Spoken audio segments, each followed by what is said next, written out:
harapan yang baik untuk kedua orang tuanya. Terlalu besar tentunya jasa mereka untuk kita.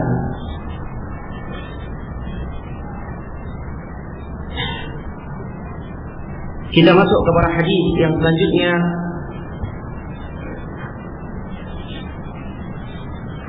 Bab tentang berbakti kepada kedua orang tua ba'da mautihima, setelah wafatnya kedua orang tua kita, yaitu perkara-perkara yang seharusnya kita wujudkan sepeninggal orang tua yang kita cintai. Dan ini kesempurnaan syariah. Bab yang sebelumnya mengingatkan interaksi kita kepada orang tua yang masih hidup, dan demikian besar bimbingan syariah kita dalam permasalahan ini. Bab yang selanjutnya, bagaimana kita berbuat baik untuk mereka, untuk kedua orang tua, dan keterkaitannya tentunya sangat kuat, yang kelak juga kita insya Allah akan menjadi orang tua. Dan kita pasti juga akan meninggalkan anak-anak kita. Kullu nafsin dha'iqatul maut. Setiap jiwa pasti akan merasakan kematian. Sekarang kita memiliki orang tua, kelak orang tua kita meninggalkan kita,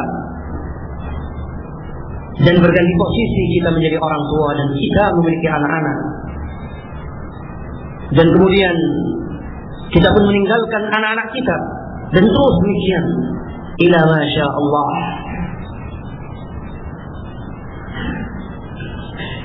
Dinukilkan hadis dari Abu Hurairah, an Abi Hurairah qala, dari Abu Hurairah radhiyallahu taala anhu, beliau menceritakan, turfa'u lil mayyiti ba'da mautihi darajatuhu fayaqulu ay ya rabb ayyu shay'in hadhihi fayuqal waladuka istaghfara lak. Dari Abu Hurairah, semoga Allah meridainya, beliau menceritakan, turfa'u lil mayyit ba'da mautihi darajatuh, akan diangkat derajat seorang yang wafat. Dikatakan oleh beliau akan diangkat derajat seorang mayit setelah kematiannya. Artinya Rasulullah sallallahu alaihi wasallam mengingatkan bahwa kelak seorang hamba Allah mendapatkan kemuliaan dari Allah Subhanahu wa taala dari sisi yang tidak diketahui dan tidak disangka. Tatkala dihadapkan di hadapan Allah Subhanahu wa taala, dia mendapatkan derajat yang demikian tinggi, diposisikan Allah Subhanahu wa taala dalam tingkatan posisi yang di luar perkiraannya. Dan ini mengherankan,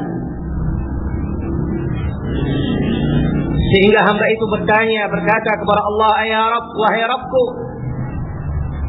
ayyu syai'in hadhihi, ayyu syai'in hadhihi, Ya Allah, dengan apa derajatku diangkat seperti ini?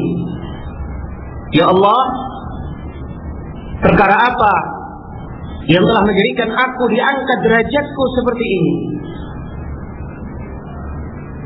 Fayuqal, maka dikatakan, Allah subhanahu wa ta'ala menjawab, waladuka, anakmu, istighfara lak, telah memintakan ampunan untukmu.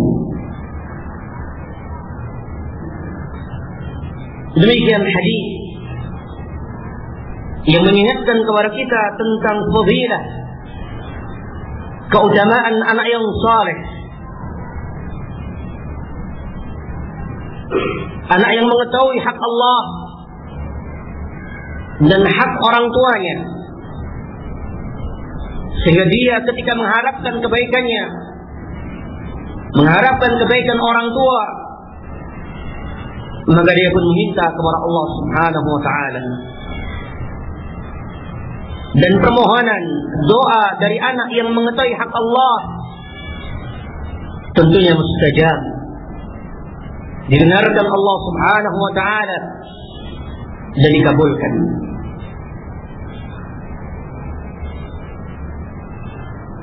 Faya ikhwata rahimani wa rahimakumullah, dalam hadis ini tentunya mengingatkan bahwa keterkaitan kita dengan orang tua tentunya sebuah keterkaitan yang abadi. Artinya, jikalau seseorang mendapatkan fadilah, mendapatkan taufik dari Allah subhanahu wa ta'ala, sehingga kelak mereka disatukan Allah di syurganya, tentunya ini merupakan perkalian yang abadi. Sebagaimana firman Allah, wa alhaqna bihim dzurriyyatahum, dan kelak kami akan pertemukan mereka dengan anak-anaknya. Wa ma alatnahum min syai', dan kami tidak akan mengurangi sedikit pun dari apa yang kami berikan. Perjumpaan yang tentunya sangat membahagiakan, yang tidak akan tergambarkan. Bagaimana akan mungkin tergambarkan jika seorang kadangkala dia merasa bahagia sekedar bertemu dengan sesama bangsanya saat berada di luar negeri, saat berada mungkin dalam kondisi dia sebagai orang yang asing. Dan lebih daripada itu, kebahagiaan yang tidak terbayangkan adalah saat Allah subhanahu wa ta'ala mempertemukan kita dengan orang tua kita di jannah, di surga, sama-sama kita mendapatkan warisan Allah subhanahu wa ta'ala, surga yang penuh dengan kenikmatan, yang hakikatnya berulang kali telah kita ingatkan bahwa surga merupakan hakikatnya adalah tanah warisan bagi kita, kampung halaman yang asli bagi kita, sebagaimana yang digambarkan oleh Al-Imam Ibnul Qayyim rahimahullah ta'ala, bahwa ayah kita Nabi Adam alaihi salatu wassalam, ayah kita Nabi Adam, karena memang kita berasal dari Adam, sebagaimana sabda Rasulullah sallallahu alaihi wasallam, kullukum min Adam, setiap kalian berasal daripada Adam, ayah kita Adam. Dan dahulunya kampung halaman pertama kali, kampung halaman pertama kali, kata Al-Imam Ibnul Qayyim, adalah surga. Kampung halaman yang tentunya tidak akan mungkin digambarkan. Dan itulah kelak yang Allah subhanahu wa ta'ala akan wariskan kepada keturunannya. Tetapi Allah hanya mengingatkan kepada kita bahwasanya yang mewarisi, yarisuha, yang akan mewarisi surga ini adalah hamba-hamba yang bertakwa kepada Allah subhanahu wa ta'ala. Alangkah indahnya mereka mendapatkan warisan yang sangat besar, mendapatkan warisan yang tidak akan mungkin dibayangkan. Jika kebun-kebun yang akan diwariskan, pohon, rindangnya pohon yang ada di kebun itu, dikatakan oleh Rasulullah Sallallahu Alaihi Wasallam memiliki keteduhan dalam sebuah perjalanan tidak kurang dari 40 hari. Tentunya sekian atau sangat besar dahan-dahan pepohonan yang ada di surga.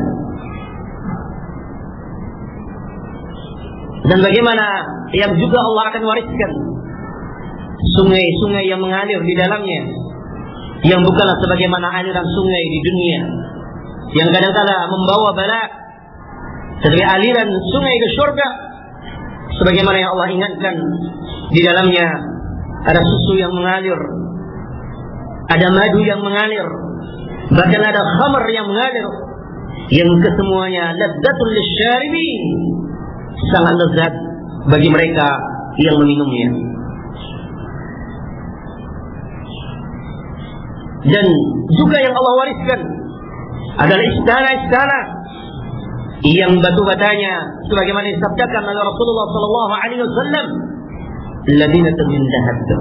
Labinatun min dahab. Batu-batanya adalah emas yang sangat jauh perbandingannya antara emas dunia dengan emas di surga.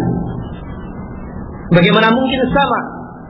Jangankan rumah yang diwariskan, pakaian bidadari yang akan diwariskan kepada kita, sebagaimana disabdakan Rasulullah sallallahu alaihi wasallam, sungguh selendang bidadari itu lebih mahal di sisi Allah, lebih mahal daripada dunia dan seisinya. Sekian triliun ton emas tidak akan bisa menandingi daripada warisan yang insya Allah semoga Allah wariskan kepada kita, yaitu selendang bidadari, apalagi tentunya bidadarinya. Dan lebih daripada itu tentunya kebahagiaan yang sangat bahagia saat Allah pertemukan kita dengan orang tua kita. Allah pertemukan setelah kondisi yang sangat menyulitkan. Allah pertemukan pada kondisi yang sangat menyulitkan,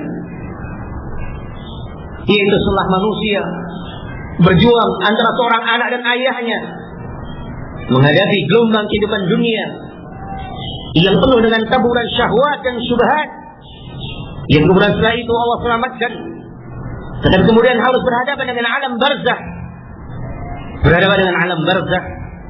yang di dalamnya tentunya ada na'imul qabr dan ada azabul qabr. Ada kenikmatan di alam barzakh, juga akan ada azab di alam barzakh. Dan tatkala Allah Subhanahu wa taala juga memberikan taufik kepadanya dan memberikan rahmatnya, maka belum selesai dia harus menghadapi sebuah kesulitan yang besar. Tatkala Allah Subhanahu wa taala menggiring seluruh umat manusia, tatkala Allah membangkitkan semua umat manusia dalam keadaan sebagaimana sabda Rasulullah sallallahu alaihi wasallam, hubatan uratan ghurla. Sabda Allah Subhanahu wa taala, kumpulkan kita dalam keadaan tidak memiliki kekuasaan sedikit pun. Tidak memiliki kekuasaan sedikit pun. Bahkan perasaan untuk berkuasa pun tidak ada pada diri manusia.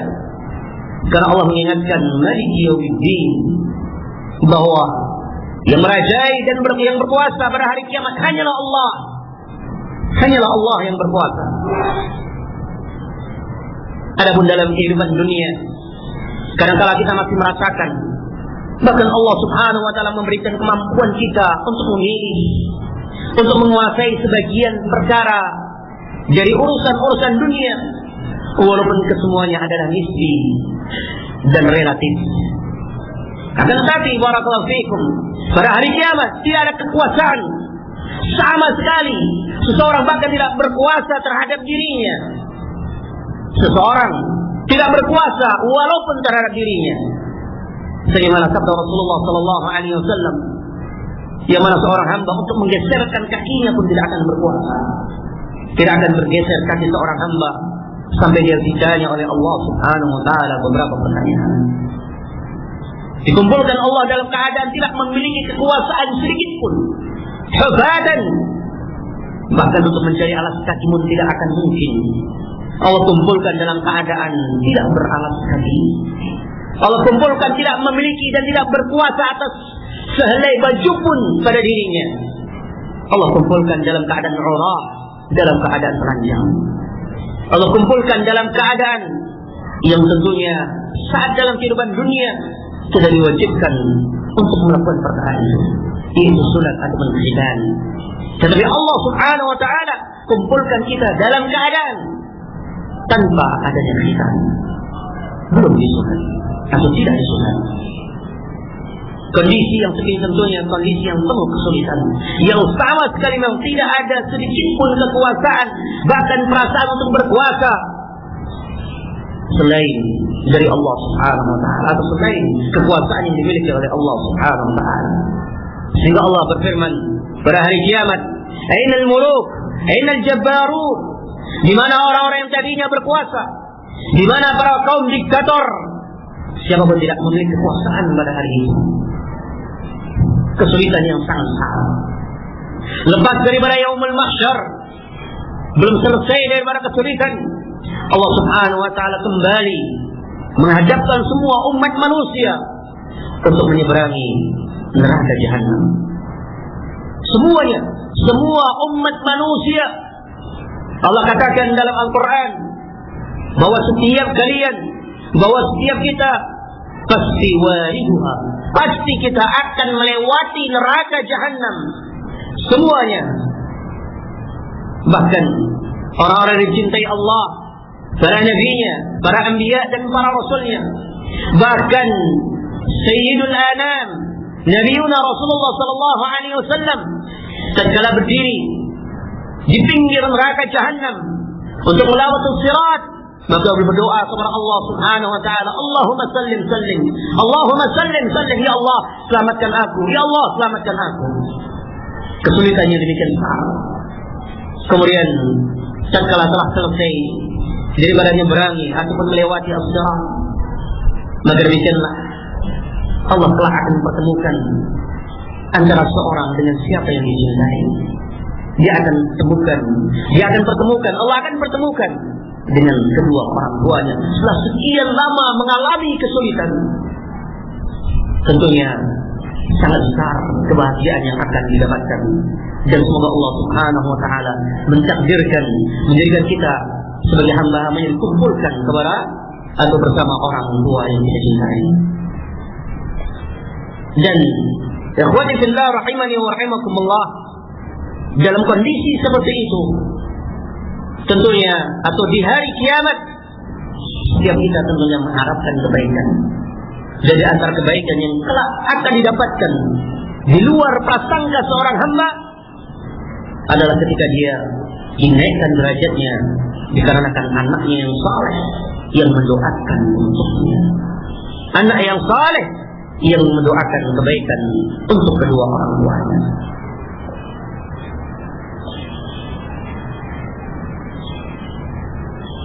Kemudian selanjutnya Rasulullah sallallahu alaihi wasallam bersabda, ada disebutkan dalam kisah An Muhammad bin Sirin rahimahullah taala qala, kunna 'inda Abi Hurairah radhiyallahu taala anhu laylatan faqala Allahumma ighfir li Abi Hurairah wa li ummi wa liman istaghfara lahumā. Qala Muhammad, yani Muhammad ibn Sirin, فنحن نستغفر لهما حتى ندخل في دعوة أبي هريرة. Kisah yang selanjutnya, bagaimana kecintaan Abu Hurairah kepada orang tuanya dan bagaimana beliau mewujudkan birrul walidain untuk orang tuanya.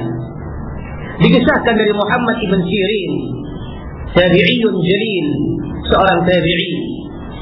Beliau mengisahkan suatu saat kunna 'inda Abi Hurairah, kita bersama Abu Hurairah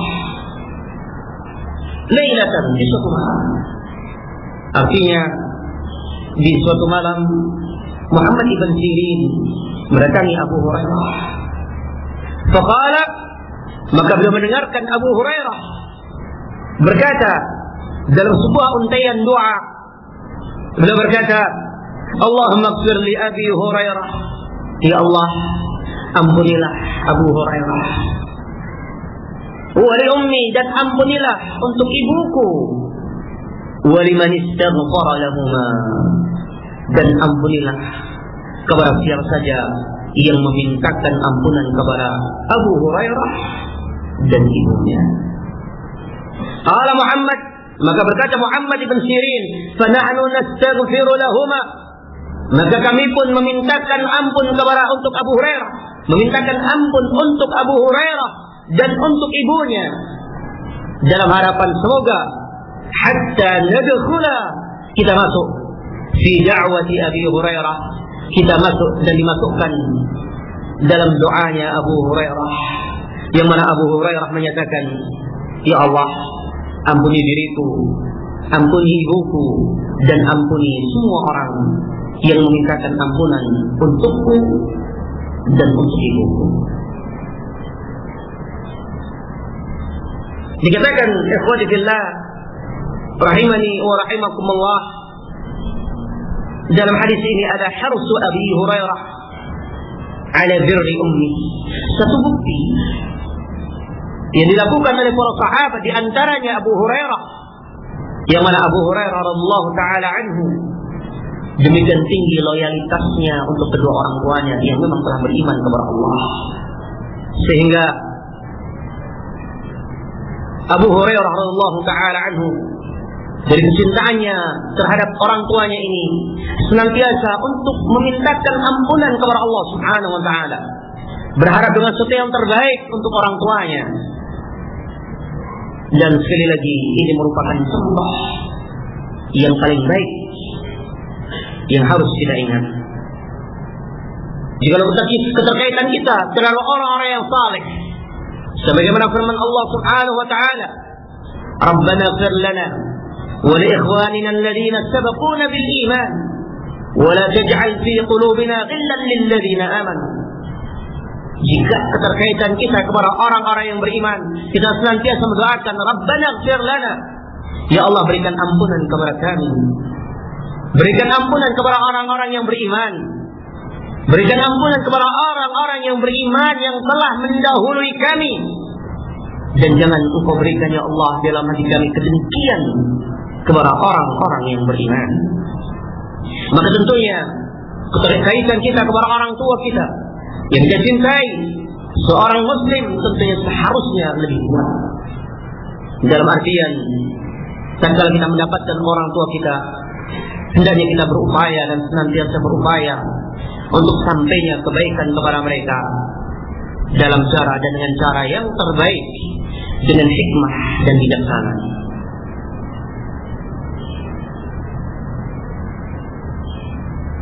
Dan di sini Muhammad ibn Sirin secara langsung ketika melihat kejadian yang demikian mengagumkan, maka secara spontan Muhammad ibn Sirin menyatakan, ya Allah, berikanlah ampunan kepada keduanya, berikanlah ampunan kepadanya. Dan itunya dengan harapan semoga Muhammad ibn Sirin,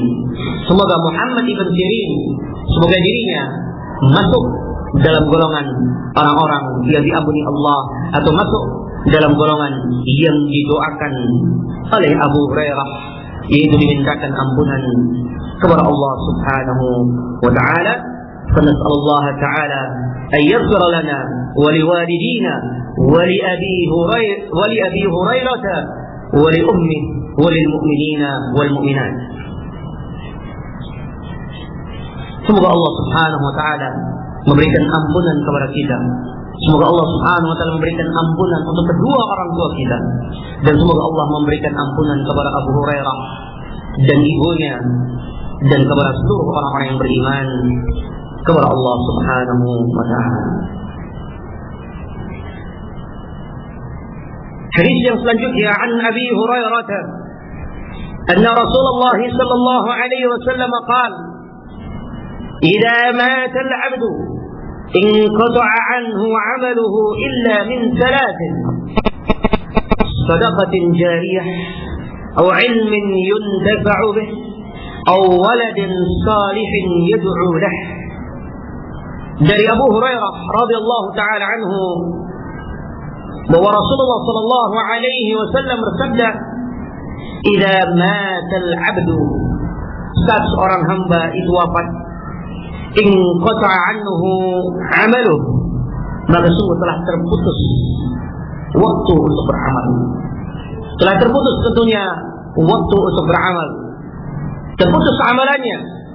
Illa min thalathin, kecuali 3 golongan dan 3 sifat yang tidak akan pernah terputus.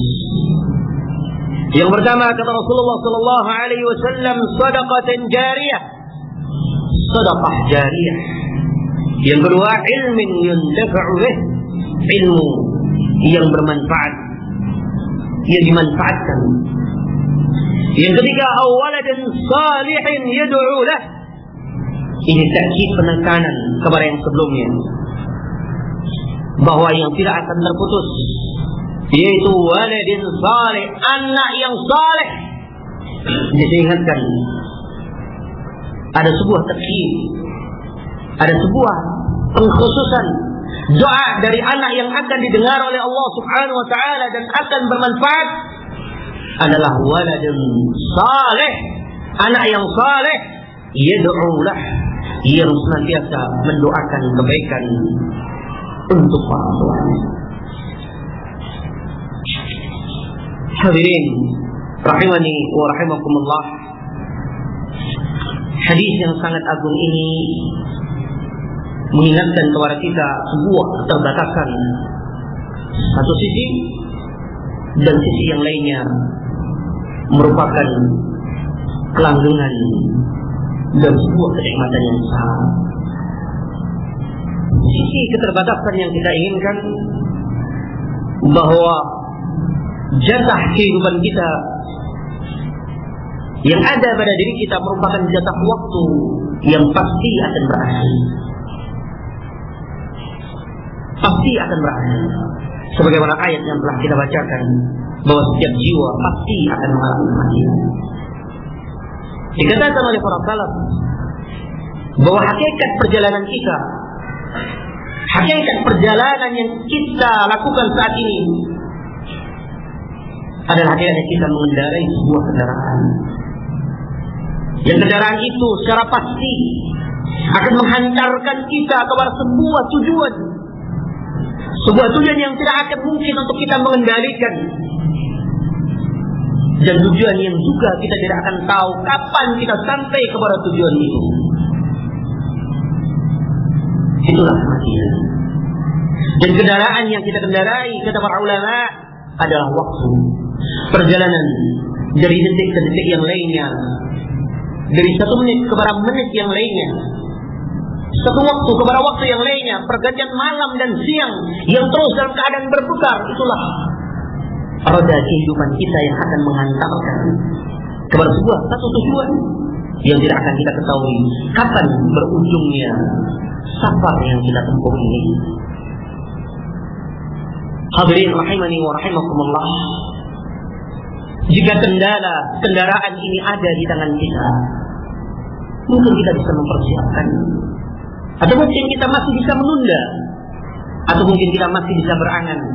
Kelak sebelum sampai kepada tujuan, aku akan menjadi seorang pengendara yang baik. Aku akan bertobat kepada Allah Subhanahu wa taala. Aku akan menjadi orang yang saleh. Kelak sebelum mati, aku akan korbankan semua hartaku di jalan Allah, nyawaku di jalan Allah. Itu juga kendala di tangan kita. Tapi subhanallah,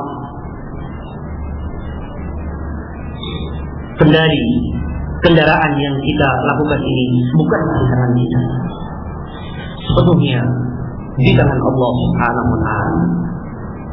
Yang tentunya suka ataupun tidak suka, dan apa yang kita miliki, bahkan jika dunia ada di tangan kita, tidak akan sanggup untuk kita mengundurkan satu detik saat kematian yang telah Allah tentukan.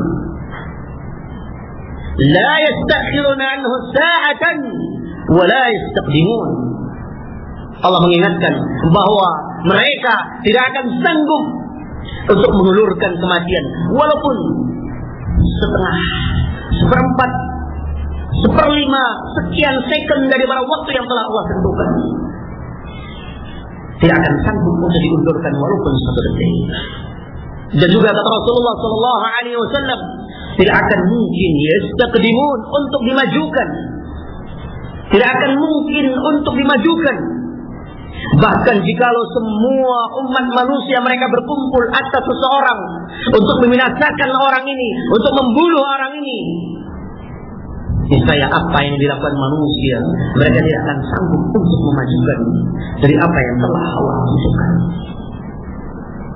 Makanya ya ikhwata, ketaatan yang kita lakukan juga akan menghantarkan kita semua kepada kematian.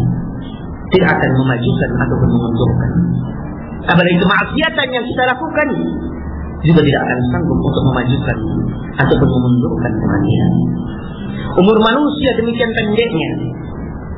Tentu jikalau kalau kita kembali kepada umur ayah-ayah kita, kembali kepada masa lalu, sangat panjang umur mereka.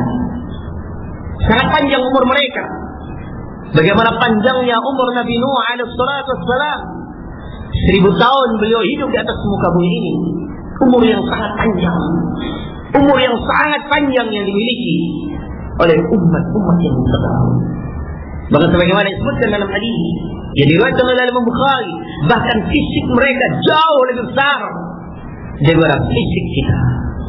Fisik kita apabila dibandingkan dengan fisik mereka sangatlah jauh. Bahkan yang ada pada zaman kita, yang ada pada masa kita, sebagaimana yang telah disabdakan oleh Rasulullah sallallahu alaihi wasallam, bahwa kebanyakan yang mendominasi umur umat ini adalah a'mar ummati ma baina 60 ila 70. Umur umatku, kata Rasulullah, yang mendominasi adalah antara 60 tahun dan 70 tahun. Wa qalla man yajuz dzalik, dan sangat minim, sangat sedikit yang akan melampaui jatah daripada 60 ataupun 70 tahun. Kalau kita membuat sebuah perbandingan ataupun perhitungan, wallahi ya ikhwata, sangat banyak yang wafat di bawah 60 tahun.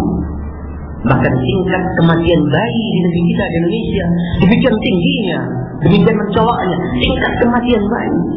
Berbagai tingkat kematian balita, tingkat kematian ABG, kemudian juga tingkat kematian orang-orang pemuda. Dan bahkan kalau antum masuk dan sekali waktu antum melakukan sunnah Rasulullah sallallahu alaihi wasallam, sebagaimana sabda Rasulullah, diperintahkan kepada kita, zurul maqabir kunjungilah, ziarahlah kalian, diperbolehkan kepada kita untuk ziarah di kuburan. Sa'innaha tudzakirul maut, ziarah kuburan itu akan mengingatkan kematian, dan itu merupakan bagian daripada hikmah.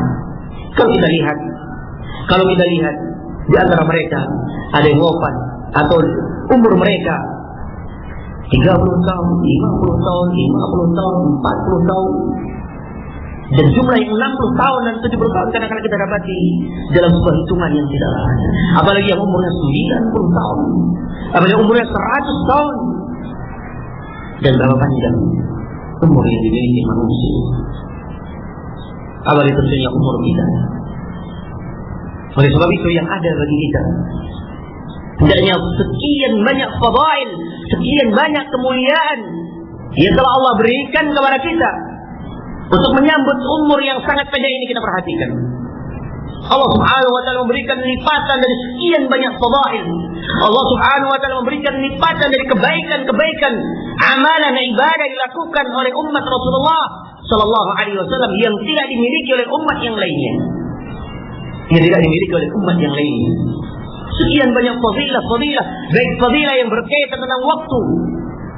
Jika orang beribadah pada waktu itu mendapatkan lipatan pahala, kemuliaan di sisi Allah, atau fadilah yang berkaitan dengan sebagian ketaatan-ketaatan yang Allah anugerahkan kepada kita. Bahkan pada setiap harinya Allah anugerahkan waktu-waktu yang indah untuk kita bermunajat kepada Allah subhanahu wa ta'ala. Allah anugerahkan kepada kita sepertiga malam terakhir, waktu yang demikian indah untuk kita bermunajat kepada Allah subhanahu wa ta'ala. Hadirin rahimani wa rahimakumullah, umur yang sangat pendek ini tentunya hendaknya kita memiliki semangat untuk mengembalikan kepada bimbingan Allah Subhanahu wa Ta'ala, yang tentunya suka atau tidak suka kita akan berjumpa dengan apa yang kadang-kala itu kita benci dalam kehidupan kita takut, kita lari, yaitu kematian. Kita berupaya untuk menjaga vitalitas tubuh kita. Bahkan kadang-kala orang terlalaikan untuk menjaga vitalitas tubuhnya dan melalaikan vitalitas hatinya. Sekian banyak dia melakukan, bahkan kadang-kala untuk menjaga vitalitasnya, vitalitas tubuhnya agar senantiasa fit.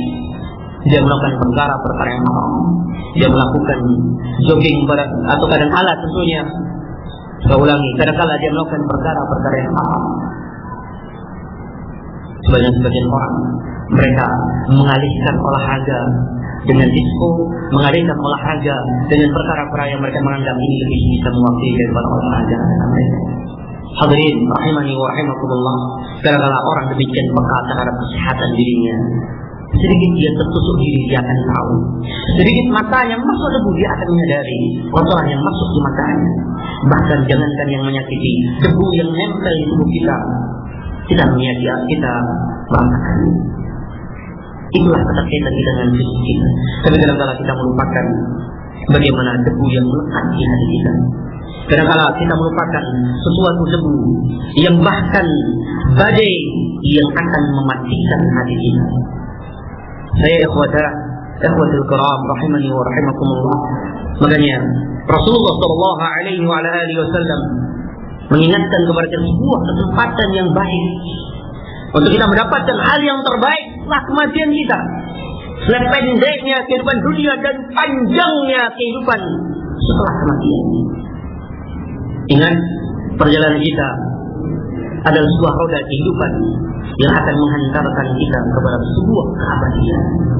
Kehidupan yang abadi yang dimulai setelah kematian. Yang dimulai setelah kematian. Kehidupan yang abadi. Maka di sini Rasulullah sallallahu alaihi wasallam mengingatkan kepada kita, "Idza mat", tatkala seorang hamba wafat, inqata'a, maka terputuslah secara totalitas amalan-amalan yang dia lakukan. Tidak akan mungkin seseorang mendapatkan kemanfaatan dan juga tidak akan mungkin mampu untuk beramal.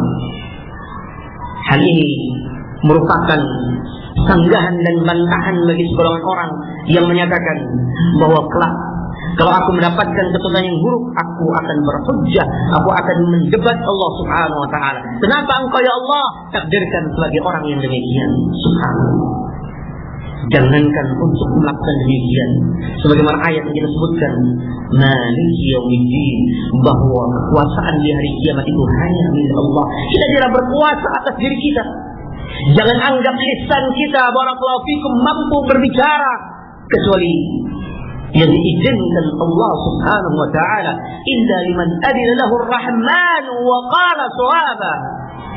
Bagaimana mungkin dia akan berhujjah? Kelak aku akan mendebat Allah Subhanahu wa Ta'ala. Aku akan mendemo Allah. Akankah dia memiliki kekuasaan di hadapan Allah? Pikiran alam kita atau alam pikiran kita di dunia memang demikian. Saat ada sesuatu yang keluar daripada apa yang kita cintai, kita masih bisa berkuasa untuk mengalihkannya atau untuk memaksakannya. Tetapi itu adalah alam dunia. Alam akhirah secara mutlak Allah Subhanahu wa Ta'ala yang berbicara. Saya ulangi, alam akhirah secara mutlak adalah milik Allah Subhanahu wa Ta'ala. Allah yang berkuasa, bukan kita yang berkuasa. Sekecil apapun manusia tidak memiliki kekuasaan. Sekecil apapun tidak memiliki kekuasaan pada dirinya. Bahkan Allah bangkitkan, jangankan kita, nabinya dibangkitkan dalam keadaan tidak memiliki pakaian, tidak berkuasa atas dirinya.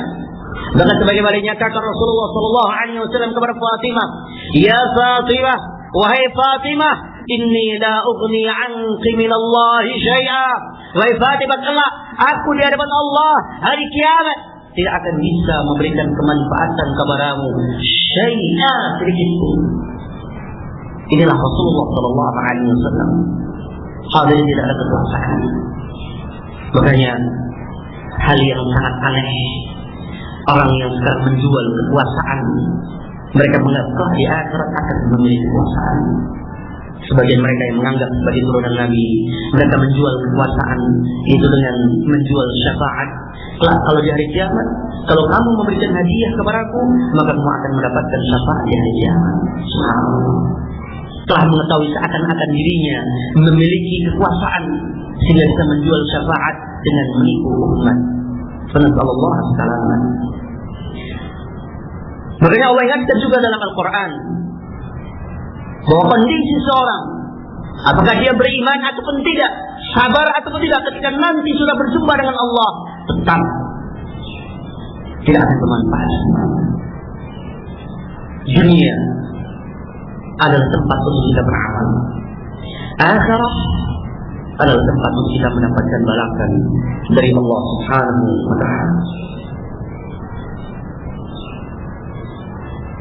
Perkara yang pertama yang senantiasa akan berlanjut dalam kehidupan kita dan tidak akan terputus setelah kematian kita, dan semoga Allah mudahkan perkara-perkara ini dalam kehidupan kita. Yang pertama yaitu sedekatin jariyah. Sedekatin jariyah itu sedekah yang terus akan mengalir pahalanya terhadap orang. Jadi mencakup semua kebaikan, semua yang masuk dalam kriteria sedekah jariyah. Sebagaimana yang pernah kita paparkan kepada antum, baik itu yang berkaitan dengan wakaf, dan wakaf itu juga berkaitan dengan apapun bentuknya. Orang yang membuat sumur untuk supaya dimanfaatkan oleh kaum muslimin, orang yang mewakafkan sawahnya untuk hasilnya dinikmati kaum muslimin, orang yang mewakafkan jalan untuk dilalui oleh kaum muslimin. Kemudian tentunya selanjutnya dan semakin besar, orang yang mewakafkan tanahnya untuk membangun rumah Allah Subhanahu wa Ta'ala, orang yang membangun sekolah yang diajarkan di dalamnya kebaikan, yang ditegakkan agama Allah Subhanahu wa Ta'ala, dan demikian selanjutnya semua kebaikan tentunya terus akan mengalir pahalanya kepada orang yang seperti ini. Dan sedekah jariyah ikhwata merupakan fadilah, merupakan keutamaan yang Allah berikan kepada segolongan atau sebagian hamba. Dan tentunya barakallahu fikum, walaupun tentunya kadangkala kuantitas yang dilakukan itu berbeda, tapi tetap ketika masuk dalam kriteria itu sedekah jariyah, maka tetap akan mengalir sesuai tentunya dengan apa yang dia berikan. Memang tentunya akan beda daripada sisi pengorbanan yang dilakukan oleh seseorang, tetapi ketika namanya tetap sama, walaupun 5 rupiah dia berikan, karena memang dia hanya memiliki 5 rupiah untuk pembangunan masjid umpamanya, maka itu sebagai sedekah jariyah yang kelak juga akan mengalir pahalanya sepanjang kehidupannya dan juga setelah kematiannya, tidak akan terputus. Sedekah jariyah ya ikhwata tidak harus dibatasi dengan jumlah tertentu. Bahwa dikatakan sedekah jariyah ada ketika seorang mampu membangun masjid dengan uang pribadinya semata, baru itu dinamakan amal jariyah atau sedekah jariyah. Masuk ke semuanya. Dan tentunya alhamdulillah syariat ini yang berkaitan dengan sedekah merupakan anugerah Allah kepada seluruh umat, seluruh kaum muslimin, merupakan anugerah Allah kepada kita semuanya. Dan jangan berkecil hati, Allah Subhanahu wa Ta'ala mengetahui apa yang ada dalam hati kita. Sehingga para ulama menyatakan rubba amalin saghirin tukabbiruhu niyyah. Kadang-kadang mungkin secara pandangan mata kita kuantitas yang kita berikan itu kecil, tetapi kata para ulama tukabbiruhu niyyah. Ternyata kadang-kadang dibesarkan pahalanya, dibesarkan keutamaannya di sisi Allah. Apa yang membesarkan? Niatnya. Allah mengetahui apa yang terjadi dalam hati seorang hamba, apa yang terbersih di relung hati yang paling dalam di setiap hambanya. Allah Maha mengetahui.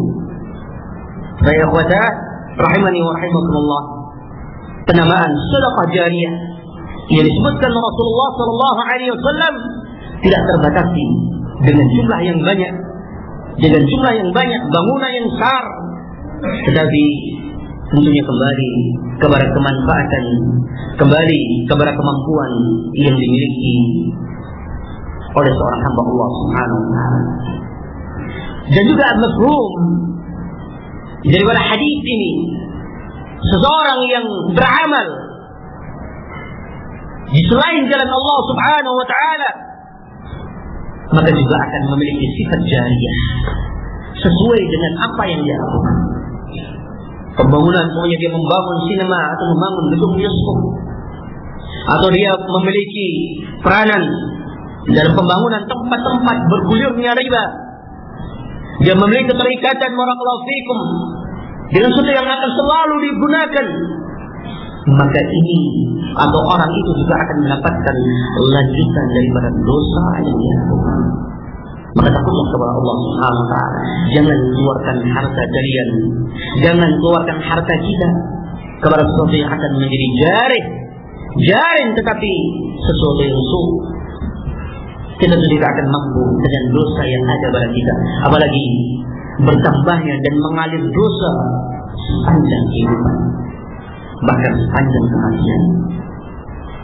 Ketika seorang umpamanya dia mewakafkan tanahnya, dia menyatakan bahwa tanah ini saya berikan untuk pembangunan umpamanya diskotik, atau pembangunan untuk pelaku atau untuk acara-acara kesyirikan,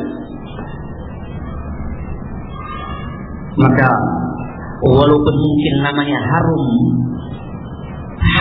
sesuai dengan hawa nafsu manusia, sedangkan orang menganggap harum, mengapa pahlawan dalam keadaan busuk, tetapi tentunya barakallahu fikum, ketika dia melakukan tidak sesuai dengan kriteria syariah, etika syariah, maka tentunya semuanya akan menjadi busuk di hadapan Allah Subhanahu wa ta'ala, bahkan juga hanya akan menambahkan dosa bagi orang ini sepanjang kehidupannya dan juga setelah kematiannya. Na'udzubillah min dzalik. Semoga Allah Subhanahu wa ta'ala menjaga kehidupan kita, dan semoga Allah Subhanahu wa ta'ala memberikan taufik kepada kita semuanya, dan memberikan ampunan kepada kita dan orang tua kita, dan kepada Abu Hurairah dan ibunya, dan kepada seluruh orang yang beriman. Aqulu qouli hadza wa akhiru da'wana alhamdulillahi rabbil alamin. Subhanallahumma wa bihamdihi, asyhadu an la ilaha illa anta, astaghfiruka wa atubu ilaik. Assalamu alaikum warahmatullahi wabarakatuh.